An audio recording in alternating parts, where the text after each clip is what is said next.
Hey everyone, welcome back to the channel. Today we're going to talk about contract, and contracts are incredibly important and also very confusing for a lot of people. A lot of people reach out to me to ask about contracts because they are very scared of making mistakes, which is totally understandable. So I decided to make this video to kind of talk about the most important parts of the contract to help me clarify those things for a lot of people.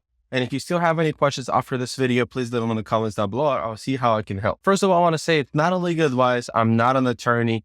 But with my experience with over 100 deals, I can say that I've used these contracts, and the things that I have adjusted or learned over my experience is what I'm going to share with you today. So the first contract that I'm going to talk about, and I'm going to use the Florida contract as an example, but you can apply it to any of the state contracts. Yes, there are differences between contracts, but there are certain parts of it that stay very similar throughout the states and certain things that you do need to know.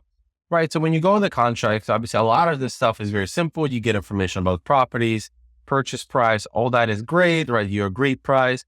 A lot of people start questioning me about deposit, right? How much deposit should be. Well, that really depends on how much you agree with the seller. In my opinion, you have to be around 1%. If you can be less, great. Well, Florida people do around 1%, which is standard. So let's say a $100,000 home would get a $1,000 deposit. But let's say the seller wants more, you can try to negotiate with them and bring it down. Sometimes sellers wants more. Sometimes you're able to negotiate down. And I'll tell you this crazy story. My first ever property that I closed, my deposit was actually $5, which was insane. I don't know how I was able to pull that off, but I think I remember watching it either Jerry Norton or someone else, and they say put as low as a deposit as possible. And I put a $5 deposit, which was absolutely crazy. Even the seller brought up to me like halfway through the process while I already had it on the contract with the buyer.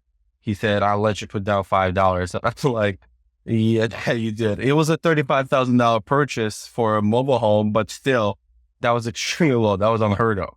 But, try to put as low as possible, $500, $1,000. So you're not coming out too much out of pocket. Yes, you want to be the one putting down the escrow money when you're putting property in the contract. Obviously, because of the inspection period, your deposit is going to be secured depending on how the inspection period is worded in your contract. That's another part that we're going to talk about right here. But before we get to the inspection, I want to just say that assignability right here, as you guys can see, assignability is incredibly important. That's the only way you're going to make money. Obviously, you can still double close if you don't have an assignment on the contract, a assignability clause on the contract, but it's not the most optimal way because if you double close, you're losing a lot of money and you don't really want to double close if you don't have to. So you want to make sure that there's assignability on your contract. I know some states don't allow that, so you do have to do double closing. Financing, obviously you're going to be cash, all that good stuff. The closing costs is a lot of times something comes up with sellers, but you want to be the one that says, hey, yes, we'll be paying all your closing costs. And that's why you are offering a very aggressive price, right? That's how that works. The other part, right? The most important part is when we get to the property inspection. So depends on how your contract is worded, right? And you need to read through your contract and really understand it. But property inspection is the time for you to inspect the property, of course, but also is the time for you to sell the property to buyers. So for your buyers to inspect the property. And during this time, you want to make sure that you can back out of the contract for any reason at all, or you don't have to give a reason to the seller, period. That has to be written on your contract. Sometimes I even like to add, like I have other contracts that I use depending on the seller. Sometimes I feel like if they're comfortable with me, I'll use my own contract, which is a little bit more aggressive than the purchase and sale agreement by this Florida state. And then that contract says that I don't even need to get a cancellation from the seller in order to get my deposit back. Because with this contract, the title company who is holding your escrow money deposit will actually require you to get a cancellation.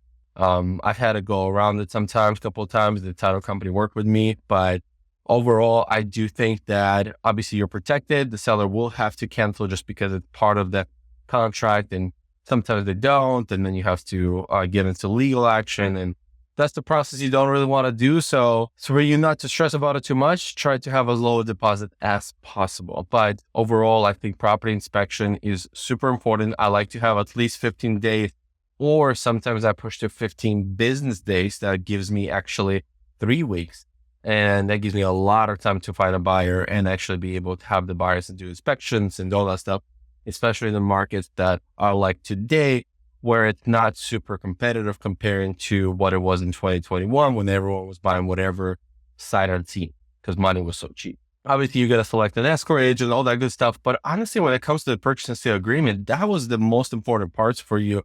If there's any additional terms, you're going to add them here. Everyone signs, all that, good to go. Right. So, and obviously wholesaling is two-step process when it comes to contracts. So you have your purchase and sale agreement with the seller, and now you have your assignment contract with the buyer.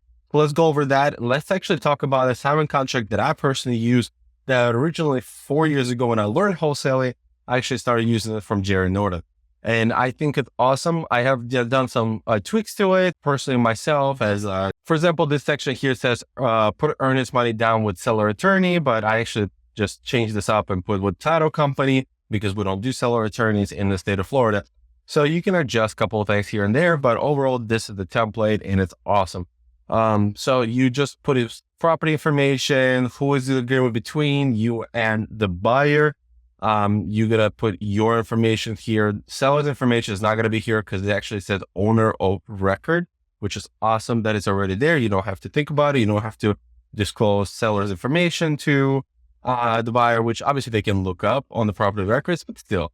Then you clarify how much they're paying you for this transaction. You're going to clarify how much they're putting down as the earnest money deposit. And sometimes, depending if I'm working with the buyer for the first time or not, I may ask them to put a down payment. So let's say I told them originally that it's a $5,000 EMD, but so earnest money deposit, but my earnest money deposit with the seller is only $2,000, but they agreed to $5,000. The buyer agreed to $5,000. So what I do is that I split the difference. So the buyer is going to put down $2,000 deposit, which in case of failure will go towards the seller. And then I will also say that they have to put down $3,000 as a down payment for my assignment of contract fee.